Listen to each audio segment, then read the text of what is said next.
Picture this. You're sitting down for breakfast Sunday morning. Right, yeah. Coffee's brewing. You can smell the bacon, and you're waiting for your mom to come join you, like she always does. Right. But this time she never shows up.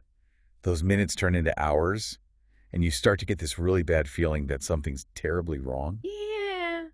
I know exactly what you mean. And that feeling that something's wrong is where we're going to start our deep dive today. Okay. Sounds good. We're going to be looking into the disappearance of Deianne Warner, a wife and mother, and a businesswoman from Michigan. Okay. We're going to be going through interviews with her family and the private investigator that they hired to try to figure out what happened to her. Gotcha. We'll retrace the events that led up to that Sunday morning, and then we'll explore all the twists and turns that have kept this case alive for years. Wow. It's pretty amazing how quickly ordinary life can turn into a nightmare like that. You know what I mean? Yeah, you're right. It is. It really makes you think about how fragile things really are. Yeah. Yeah. It does. And to understand this case, we really need to understand Deianne. Yeah, for sure. She wasn't just a name on a missing persons report. This was a really strong woman. You know, Yeah. like imagine running your own trucking company and holding your own in a field that's mostly men, and all while being like the life of the party. Wow. She sounds amazing. Yeah, that was Deianne. Yeah, you really have to get a grasp on the kind of person that we're talking about here because it just doesn't make sense that she would just vanish. Right. I mean, she was so connected to her family and her community. She was a strong personality. It's just... Yeah, and her daughter Raquel described her as tough and spunky Uh-huh.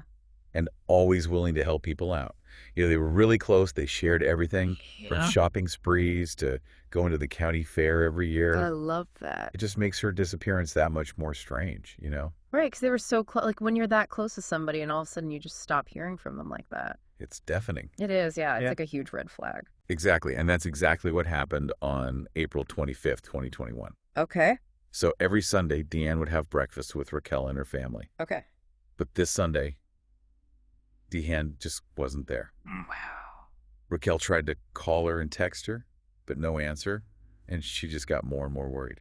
You know, it's funny how something as simple as a missed breakfast can be like the first sign that something is really wrong. Yeah, it's true. It's like a break in a routine that you've had forever. Yeah, like something's off. Exactly. And it wasn't just breakfast. Okay. Raquel actually went to Deianne's office, which was on the same property as her house. Oh, yeah. But there was no sign of her anywhere. Oh, wow. So the worry is starting to turn into panic at this point. Yeah, and you know, when there's just no explanation for it, Deianne's not answering your phone or anything, it's just scary. Yeah, absolutely. And that's when Raquel finally hears from her stepdad, Dale Warner, who is Deianne's husband, Right. and he enters the story, which kind of complicates things a little bit. Yeah, so Dale said that he hadn't seen Deianne since really early that morning. Right.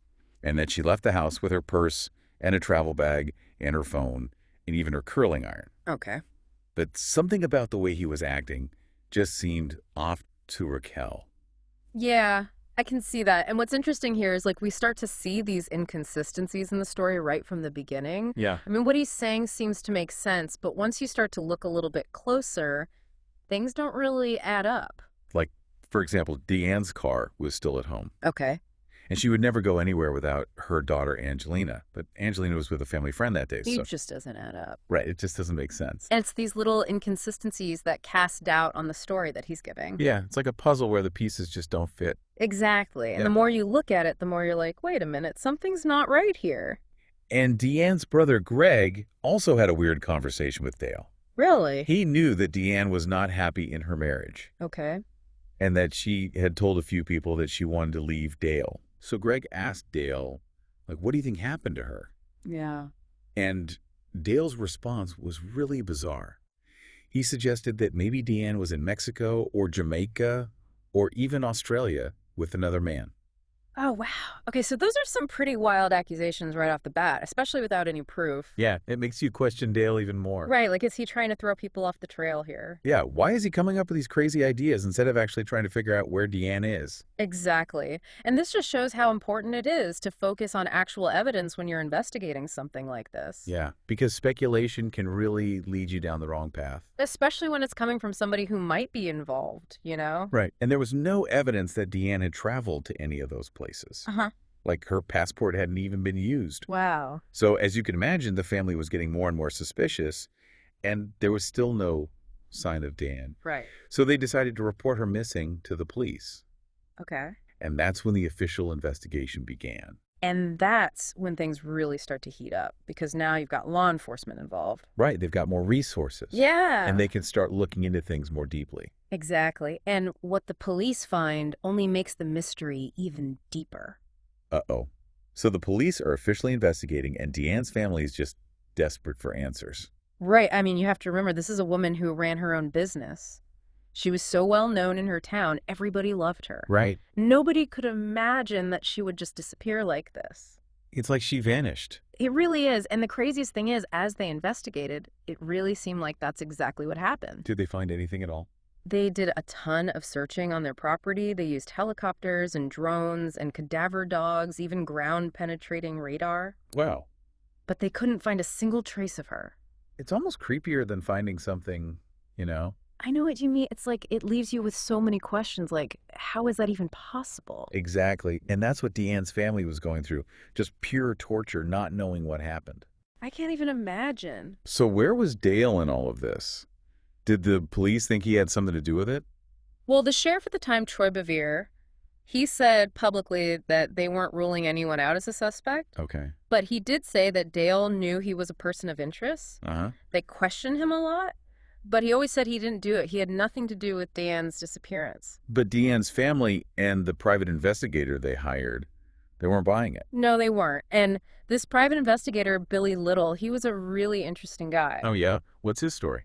So he had been a defense attorney before, and he worked for the Navy, and he had even worked on some really serious murder cases. Wow, this guy sounds like he came straight out of a movie or something. I know, right? So Little, he interviewed over 100 people trying to get to the bottom of this. Wow. He talked to friends, family members, anyone who had spoken to Deianne in the days before she disappeared. Okay. And what he found out started to paint a very different picture of what was going on between Deianne and Dale. Okay, this is where it gets good. Yeah, so Little found out that the day before Deianne went missing, she told a friend that she was planning on leaving Dale.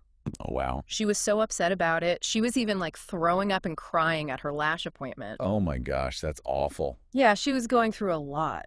Did Little find out what happened that Saturday night before Deianne disappeared? Well, that's the thing. Dale kept changing his story about what happened that night. Really? Yeah, at first he said that they had this huge fight, like the worst one of their whole marriage. Hmm. But then he changed his story and said that it wasn't that bad, and that he had given Deianne a massage, Okay. and that she fell asleep on the couch, and that's where she was when he left for work early Sunday morning.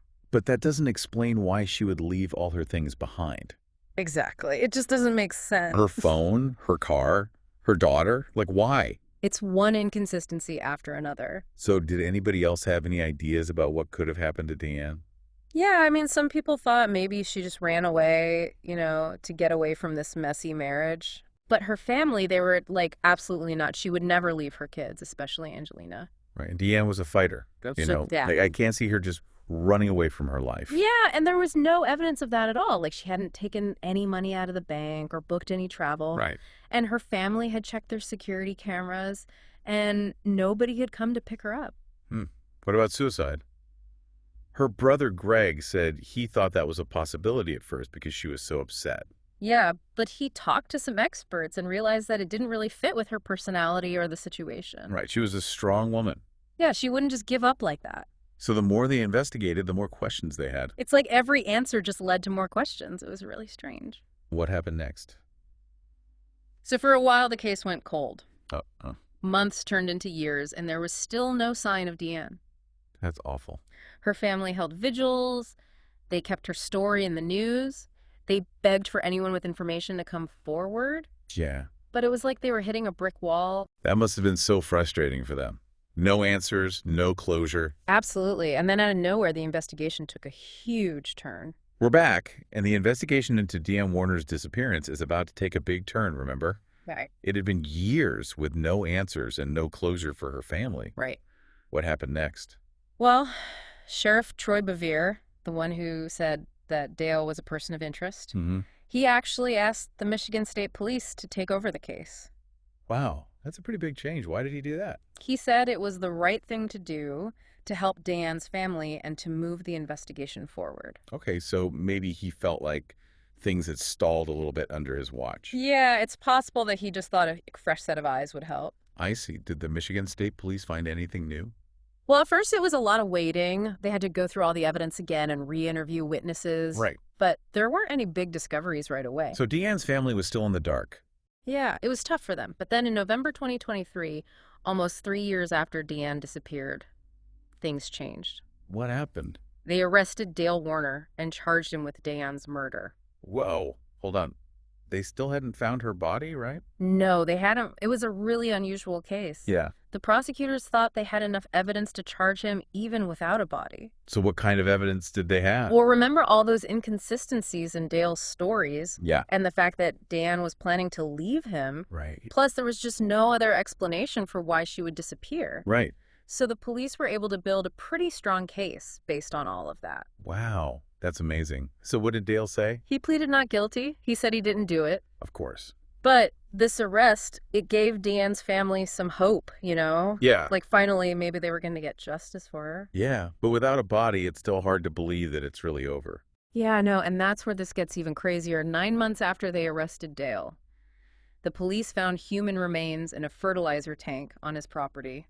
Oh my gosh, that's horrible. It was awful. It was a terrible blow to Deianne's family, but it also confirmed what they had feared all along. Yeah. The remains were Deianne's, and they ruled her death a homicide.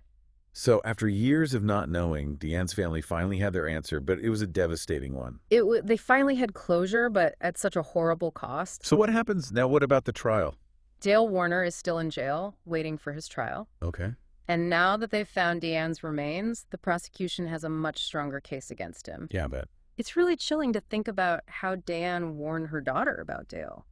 It is. It makes you wonder how many people out there are living with that same fear. Yeah, it's a reminder that we need to be paying attention to the warning signs and doing more to help people who are in dangerous situations.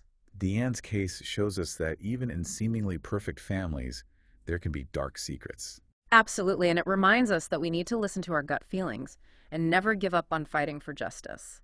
This deep dive into Deianne Warner's disappearance has been a powerful reminder that even the most ordinary lives can be shattered by violence and betrayal. It has, and it's also a reminder that we need to cherish every moment with the people we love.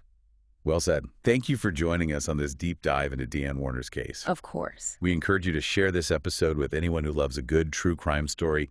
And until next time, stay curious.